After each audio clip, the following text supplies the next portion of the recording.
தியானம் அப்படிங்கும்போது இங்கே எல்லாருமே என்ன நினைக்கிறாங்க, கண்ணை மூடிக்கிட்டு சுவாமிக்கு முன்னாடியோ இல்லாட்டி ஒரு குறிப்பிட்ட இடத்துலையோ போய் அமர்ந்துக்கிறது தியானம்னு நினைக்கிறாங்க.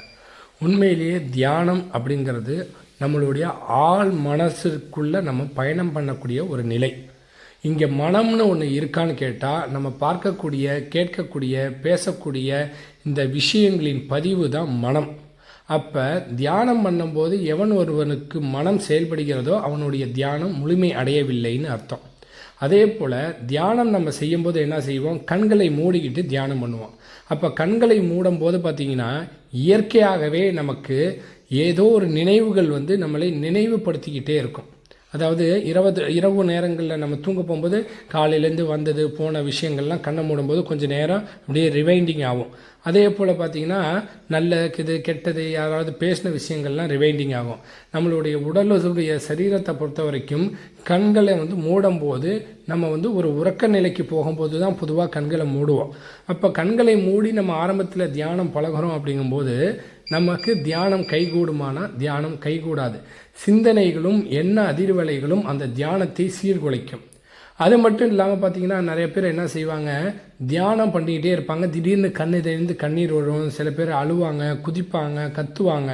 இது எல்லாமே தியானத்தின் வெளிப்பாடான தியானத்தின் வெளிப்பாடு கிடையாது. நம்ம இந்த மனசுக்குள்ளே அபரீதமான ஒரு வழிகளை சுமந்துக்கிட்டு இருப்போம். எங்கே போய் சொல்கிறது, யாருக்கிட்ட போய் சொல்கிறது, இதை எப்படி வெளிப்படுத்துறதுன்னு தெரியாமல் நிறைய பேர் இது குண்டலினி வெளிப்படைஞ்சனால தான் அழுகுறாங்க, கத்துறாங்க, குதிக்கிறாங்கன்னு நினைப்பாங்க. ஆனால் உண்மையிலேயே அது குண்டலினி விழிப்புனால் நடக்கிற விஷயம் கிடையாது. இது நம்ம ஆள் மனசுக்குள்ளே நமக்கு முற்பிறவியிலையோ இப்பிறவியிலையோ அல்லது சிறு குழந்தை பருவத்திலிருந்தோ நம்ம என்ன செய்வோம், பார்த்து கேட்டு அனுபவித்த வலிகளும் வேதனைகளும் நம்மளுக்கு நிறைவேறாத ஆசைகளும் எண்ணங்களும் நமக்கு மனசுக்குள்ளே ஒரு பதிவுகளாகவே இருக்கும். அப்போ நம்ம ஒரு நிலையில் தியானம் பண்ணும்போது பிரபஞ்சத்தை நோக்கியோ இறைவனை நோக்கியோ நம்மளுடைய தேவைகளை அவர்கிட்ட நம்ம சங்கல்பமாக வைக்கும்போது நம்மளை அறியாமல் என்ன செய்வோம், நம்ம மனம் விட்டு அதருவோம். அதாவது ஒரு அம்மாக்கிட்டேயோ ஒரு நண்பன்கிட்டையோ தன்னுடைய வலி வேதனைகளை ஒரு அளவுக்கு மேலே நம்மளால் சொல்ல முடியலன்னா நம்மளை அறியாமையே கண்ணீர் வடித்து அழுவ ஆரம்பிச்சிருவோம். அப்போ நம்ம எப்போ இறைவனோடையும் இந்த பிரபஞ்சத்தோடையும் இரண்டரை கலக்கக்கூடிய ஒரு மனநிலைகளை கொண்டு வரோமோ அப்போ அந்த இறைவன்கிட்ட என்ன செய்கிறோம், நம்மளை அறியாமையிலே அழுது கத்தி நம்ம இறைவன்கிட்ட சங்கல்பம் வைக்கிறோம், நம்மளுடைய வலியை வெளிப்படுத்துகிறோம். அதனால தான் தவயோகம் பண்ணும்போது அழுகுறாங்க, கண்ணீர் வடிக்கிறாங்க. தன்னுடைய வலி வேதனையுடைய வெளிப்பாடு தானே தவிர இது குண்டலினி எழும்புறனால இது மாதிரி நடக்காது. அடுத்த விஷயம் அப்படிங்கும்போது பார்த்திங்கன்னா இதற்கு தான் முறையாக தியானம் பண்ணுறதுக்கு முன்னாடி மனதை கட்டுப்படுத்தணும். இங்கே ஏன் எல்லாருக்கும் தியானம் கை கூட மாட்டேங்குதுன்னா சுவாசம் தான் இங்கே மனமாக செயல்படுது. எவன் ஒருவன் சுவாசத்தை சீராக கவனித்து சுவாசத்தை உள்நிறுத்தி அந்த சுவாச ஓட்டத்தை கவனித்து அதன் வழியாக தவயோக பயிற்சி எடுக்கிறானோ அவனுக்கு தான் மனம் படிப்படியாக குறையும். அப்போ மனம் செயல்பாடு குறையும் போது பார்த்திங்கன்னா மனசை யாராலையுமே அழிக்க முடியாது, மனசை கடந்து தான் செல்ல முடியும். அதற்கு முறையான பயிற்சிகள் நித்தியப்படி நம்ம எடுத்துக்கணும். அப்போ இதனால் என்ன பயிற்சிகள் எடுக்கிறனால என்ன புண்ணியம் தியானத்தினாலனா மனமற்ற நிலையில் நம்ம இருப்போம். இரவில் எப்படி நம்ம தூங்கும்போது ஒரு 8 மணி நேரம் 10 மணி நேரம் நமக்கு தாகம் எடுக்காது, பசி எடுக்காது, ஒரு உறக்க நிலையில் ஆள் நிலையில் இருப்போம். காலையில் விடிஞ்சோன்னா உடம்பு ஃப்ரெஷ்ஷாக இருக்கும். அப்போ என்னென்னா அந்த 7-8 மணி நேரம் நம்ம என்ன செய்வோம், மனம் இயங்கா நிலையில் இருப்போம். அதாவது சொல்லுவாங்களே அது ஒரு கிட்டத்தட்ட இறந்த நிலைக்கு சமம்னு கூட சில பேர் சொல்லுவாங்க. அப்போ கனவு வராது, வலி இருக்காது, எதை பற்றியும் நம்ம சிந்திக்காத வேறொரு டைமென்ஷனுக்கு நம்ம ட்ராவல் பண்ணுவோம். அந்த நிலை தான் கிட்டத்தட்ட தியானத்தோடு நம்ம ஒப்பிட்டு சொல்லணும். அப்போ மனம் கடந்த நிலையில் நீங்கள் தியான நிலையில் இருக்கும்போது தான் உங்களுக்கு காஸ்மிக் எனர்ஜிங்கிறது ஃபுல்லாக கிடைக்கும். பொதுவாக ஒரு மனிதன் சராசரியாக 4 மணி நேரம் 5 மணி நேரம் தவம் தூங்கினாலே போதும். மீதி நேரங்களில் தவம் பண்ணலாம். ஏன்னா தவம் பண்ணும்போது எப்போ உங்களுக்கு மனம் கடந்த நிலையில் நீங்கள் இருக்கீங்களோ அப்போ அந்த மனம் அப்படிங்கும்போது உங்கள் உடம்புக்கு தேவையான எனர்ஜியை அந்த காஸ்மிக் எனர்ஜியாக கொடுத்துரும். அது மட்டும் இல்லாது உங்களுடைய எதிர்காலமாக இருக்கட்டும், உங்களுடைய தேவைகளாக இருக்கட்டும், ஆசைகளாக எல்லாமே பார்த்திங்கன்னா இங்கே மனசை அடிப்படையாக அதை ஆசையை அடிப்படையாக வச்சு தான் இங்கே செயல்படுது. அப்போ அந்த மனம் அப்படிங்கும்போது உங்களுக்கு ஒரு கட்டுக்கோப்பாக ஒரு கடந்த நிலைக்கு வரும்போது அந்த ஆசைகள் உங்களுக்கு குறைய ஆரம்பிச்சிடும், தேவைகள் குறைய ஆரம்பிச்சிடும். அது மட்டும் இல்லாது தயவு அன்பு வர ஆரம்பிச்சிடும். இந்த ஆசைகளும் தேவைகளும் என்னைக்கு குறையுதோ அன்னைக்கே நமக்கு பொருளாதார பிரச்சனைகள் குறையும். அப்போ நம்ம வாழ்க்கையில் துன்பங்கிறது குறைய ஆரம்பிச்சிடும். நம்மளுடைய தேவைகள் என்னென்னு நம்ம தெரிஞ்சுக்கணும்னா நமக்கு இங்கே தியானம் தேவை. அப்போ அந்த தியான நிலையில் இறைவனை அடைய முடியுமானா இதை 8 நிலைகளாக 10 நிலைகளாக 12 நிலைகளாக பிரிக்கணும். அதாவது ஃபஸ்ட்டு திராடகம்னு சொல்லுவாங்க, அதாவது விளக்கு பயிற்சின்னு சொல்லுவாங்க. அந்த விளக்கை மட்டும் நம்ம ஒன்றித்து, அதாவது விளக்கை நம்ம கவனிச்சுக்கிட்டே இருக்கும்போது என்ன ஆகும்னா நம்மளுடைய மனம் முழுக்க அந்த தீப ஒளியின் மீது இருக்கும். அருட்பெருஞ்சோதி அருட்பெருஞ்சோதி தனிப்பெருங்கருணை அருட்பெருஞ்சோதினா ஜோதியினுள் ஜோதியாக இருப்பவன் தான் அருட்பெருஞ்சோதி. அப்போ நம்ம தீப ஒளியில் இருக்கக்கூடிய மறைந்திருக்கக்கூடிய அந்த அருட்பெருஞ்சோதியை நம்மளுக்குள்ள தரிசனம் செய்யும் போது மனம் ஒருநிலைப்பட்டு தவம் செய்வதற்கான ஒரு மேன்மை நிலை நமக்கு கிடைக்கும். அப்போ தியானத்துடைய முதல் படி என்ன செய்யணும்னா திராடகம் விளக்கு பயிற்சி செய்யலாம். அதுக்கு அடுத்தபடியாக அப்படிங்கும்போது என்னென்னா வாசி பயிற்சிகள் செய்யலாம். அப்போ வாசி பயிற்சிகள் செய்யும்போது வலது நாசி வழியாக எடுத்து இடது நாசி இடது நாசி சூரியக்கலை சந்திரக்கலையில் மாறி மாறி ஓடும். பொதுவாகவே நம்ம சூரியக்கலையில் தவம் பயிற்சிகள் பண்ணக்கூடாது, சந்திரக்கலையில் ஓடும்போது தான் பயிற்சி பண்ணணும். ஏன் அப்படிங்கும்போது சூரியக்கலையில் பண்ணும்போது உடல் உஷ்ண நோய்களோ உடல் உஷ்ணத்தை அதிகப்படுத்திடும். சந்திரக்கலையில் பண்ணும்போது உடம்பை கூல் பண்ணும். அப்போ என்னென்னா பொதுவாகவே தியானம் உடலை உஷ்ணப்படுத்துறதுனால சந்திரக்கலையில் பண்ணும்போது உடலுக்கு ஆரோக்கியமும் கைகூடும், சீக்கிரம் தவநிலைகளும் கைகூடும். நம்ம நினச்ச நேரத்தில் சூரியக்கலை சந்திரக்கலையை மாற்ற முடியுமானா அதுவும் பயிற்சிகள் மூலியமாக மாற்ற முடியும். அப்போ அந்த சூரியக்கலை சந்திரக்கலையை பார்த்து நம்ம பயிற்சிகள் எடுத்து சுஷுமனா வழியாக நம்மளுடைய சுவாசத்தை நம்ம ஓட்டி ஆக்ஞா சகஸ்ராரம் பிரம்மரந்திரம் வழியாக நம்மளுடைய சுவாசத்தை கொண்டு போய் டச் பண்ணும்போது தான் நமக்கு அந்த சகஸ்ராரங்கக்கூடிய சக்கரத்தின் செயல்பாடே ஆரம்பிக்கும். இங்கே 3 சக்கரம் உடல் சார்ந்து, 3 சக்கரம் உணர்வு சார்ந்து, 1 சக்கரம் ஞானம் சார்ந்து. மூலாதாரம் சுவாதிஷ்டனம் மணிப்பூரகம் உடல் சக்கரம், அநாகதம் விசுக்தி ஆக்ஞா உணர்வு சக்கரம், சகஸ்ராரம் ஞான சக்கரம். அப்போ அந்த 3 சக்கரங்களை கடத்தல் தான் மாயை. இதுதான் முதல். அதாவது மாயையிலேருந்து வெளிப்படணும், மாயையை விட்டு வரணும். மாயைக்குள்ளே எல்லாரும் ஏன் மாட்டிக்கிறாங்கன்னா இந்த உடல் சக்கரத்துக்கு செயல்படுத்தும் போது மாயை அதிகமாக நம்மளை செயல்படுத்த வைக்கும். என்னென்னா உங்களுக்கு ஆசைகளை தூண்டும், நிறைய கற்பனைகளை கொடுக்கும், பயத்தை கொடுக்கும்.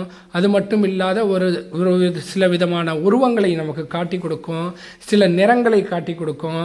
அது மட்டும் இல்லாத பாலினம் சார்ந்த, ஆண்மை சார்ந்த, பெண்மை சார்ந்த பால் உணர்வுகளை தூண்டும். இந்த 3 சக்கரங்களும், இந்த 3 சக்கரங்களையும் கடந்து வரும்போது தான் அநாகதங்கக்கூடிய விசுக்தி ஆக்ஞாங்கக்கூடிய 3 சக்கரங்களுக்குள்ளே நம்ம வருவோம். இது உணர்வு சக்கரம். உணர்வு ரீதியாக அன்பு, கருணை, தயவு, இரக்கம், ஒருத்தரை எங்கே இருந்தாலும் அவர்களுடைய உணர்வுகளை புரிந்து கொள்ளக்கூடிய சக்கரங்கள்லாம் வரும். ஸோ அதுலேயுமே நம்ம போய் மாட்டிக்கக்கூடாது. எந்த இடத்துல நம்ம யாருக்கு எதை செய்யணுமோ அந்த இடத்துல இருந்து ஞானத்திற்கு உண்டான சக்கரத்தை எவன் வைராகியத்துடனும் கவனத்துடனும் செய்கிறானோ அவனால் முழு நிலை அடைய முடியும். இதனால் நமக்கு என்ன நன்மை கிடைக்கும் அப்படின்னா, இந்த பிறப்புங்கிறது எதற்காக கொடுக்கப்பட்டதுன்னு 1000 பேர் 1000 சொல்லியிருந்தாலும் இந்த பிறப்புடைய நோக்கம் உங்களுக்கு என்னங்கிறத நீங்கள் தெரிஞ்சுக்க முடியும். இறப்புங்கிறத பற்றி 1000 பேர் 1000 விளக்கங்கள் சொன்னாலும் இறந்தவர்கள் யாரும் இங்கே சொன்னது கிடையாது.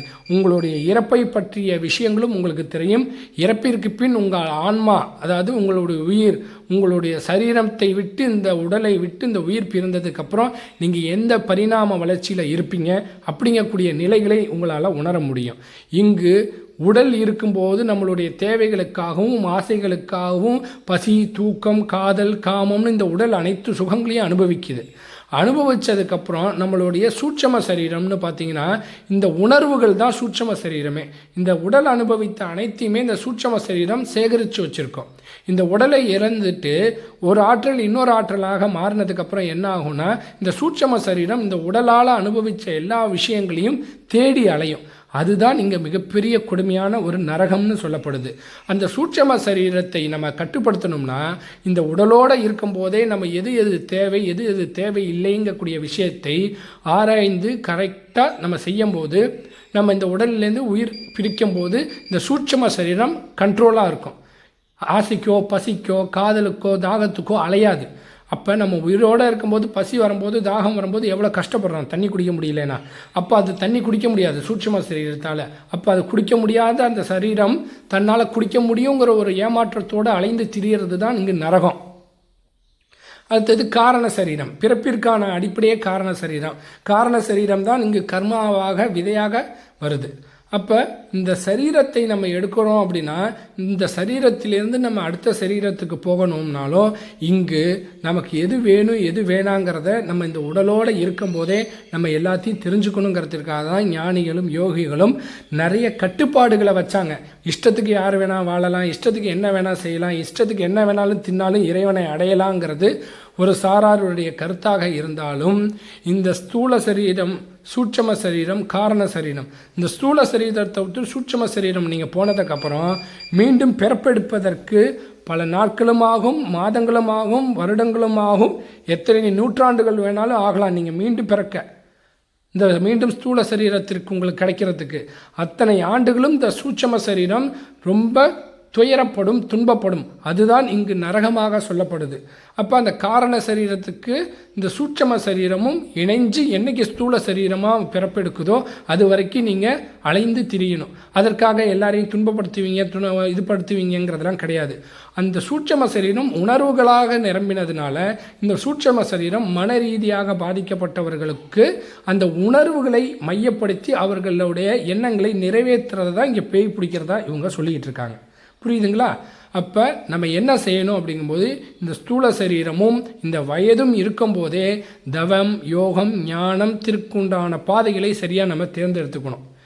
ஏன்னா 50 வயது 60 வயதில் இயற்கையாகவே இன்றைக்கி இருக்கக்கூடிய உணவுப் பொருட்களால் கைகால் வலி, நரம்பு வலி, கண் வலி, உடல்நல பிரச்சனைகள்லாம் வருது. அப்போ இளமையில் எவன் ஒருவன் தன்னை கட்டுப்படுத்தி கடந்த நிலையில் யோகாதவம் செய்கிறானோ அவனே முதுமையில் ஞான நிலை அடைய முடியும். 50-60 வயசு வரைக்கும் எல்லாத்தையும் அனுபவிச்சு விட்டு 50-60 வயசுக்கு மேலே உடம்புல ஒன்றும் சத்து இல்லைங்கும்போது ருத்ராட்ச மாலையும் நெத்தி நிறையும் பட்டியும் போட்டுக்கிட்டு நான் தியானம் பண்ணுறேன்னு தாடியை வளர்த்துக்கிட்டு உட்காந்துருக்கிறவன் ஞானியும் கிடையாது, யோகியும் கிடையாது. அதே போல் இதுதான் தியானம்னு சொல்லி காட்டாமல் பிசாமல் போய் அமைதியாக உட்கார சொல்லி நீங்கள் இதுதான் தியானம் கண்ணை மூடி பண்ணுங்கன்னு சொல்கிறதும் ஒரு தவறான செயல். அப்போ முறையான தியானத்திற்கு உண்டான பயிற்சிகள் செய்யும்போது தான் மேன்மை அடைவோம். சாதாரண மனிதர்களுக்கும் ஞானிகளுக்கும் உள்ள வித்தியாசம் நரை, திரை, மூப்பு, பிணி, வயோதிகத்தை வென்றவர்கள்தான் ஞானிகளும் சித்தர்களும். உடல் ரீதியாகவும் மன ரீதியாகவும் இன்றைக்கு உணவுப் பொருட்களால் சிறு சிறு உடல் உபாதைகளை ஏற்படுத்தலாமே தவிர ஞானிகள் என்றைக்குமே மற்றவர்களை காட்டிலும் விசித்திரமாகவும் வினோதமாகவும் இருப்பார்கள். எல்லாரையும் பார்த்துட்டு நம்ம இவங்க ஞானி யோகின்னு முடிவு பண்ணால் அது அவரவர்களுடைய தவறு. அவர்களுக்கு கேள்வி கேட்பதற்கான நம்ம கேட்கக்கூடிய கேள்விக்கான பதில் தெரியுமான்னு சோதித்து பார்க்கணும். ஒரு படிப்புக்கு சோதிக்கிறோம், ஒரு உணவை சோதிக்கிறோம், ஒரு மருந்தை சோதிக்கிறோம், நம்ம வாழ்க்கை முழுக்க ஒருத்தரை குருநாதராக தேர்ந்தெடுக்க போகிறோம். அப்புறம் அவரை எந்த அளவுக்கு நம்ம சோதனை பண்ணி அவரை குருநாதராக நம்ம தேர்ந்தெடுக்கணும்? நம்மளுடைய வாழ்க்கையின் அடுத்த நிலைக்கு கொண்டு போகக்கூடியவர் அவர். அப்போ நம்மளுடைய தேவைகளையும் நம்மளுடைய கேள்விகளையும் நமக்கு உண்டான ஞானத்தை கற்றுக் கொடுக்கக்கூடிய ஞானம் அவர்கிட்ட இருக்கணும். எத்தனையோ பேர் எத்தனையோ பயிற்சிகள் சொல்லிக் கொடுக்குறாங்க. அத்தனை பேரும் பயிற்சி செஞ்சுட்டு வந்து சொல்லிக் கொடுக்குறாங்களா, இல்லை புத்தகத்தில் இருக்கிறத எடுத்து சொல்லிக் கொடுக்குறாங்களா? புத்தகத்தில் படித்ததையும் கேட்டதையும் சொல்லிக் கொடுக்குறாங்க. அவர்கள் எத்தனை ஆண்டுகள் பயிற்சி செஞ்சாங்க, என்ன மாதிரியான பயிற்சி செய்தார்கள், அந்த பயிற்சியில் எந்த விதத்தில் அவங்க கை தேர்ந்தாங்க, அதெல்லாம் அவங்க தேர்ந்தவங்க தானே கொடுக்க முடியும். ஒரு சமையலுக்கு ஒரு சமையல் வேலை பார்க்குறோம்னா சமையல் வேலை தெரிஞ்சவங்க தான் அந்த சமையலை ருசியாக சமைக்க முடியும். புக்கில் பார்த்தவங்களோ கேட்டவங்களோ சமைக்க முடியாது. உப்போ காரமும் கம்மியாகவும் அதிகமாகவும் போகும். இந்த குரு அப்படிங்கிறதும் ஞானம்ங்கிறதும் சில பேருக்கு பிறப்பிலேயே கிடைக்கும், சில பேருக்கு பயிற்சியை எடுக்க எடுக்க கிடைக்கும். பயிற்சியும் முயற்சியும் சரியாக இருந்தால் வெற்றி என்பது ஒரு நாள் நிச்சயமாக நடக்கும்.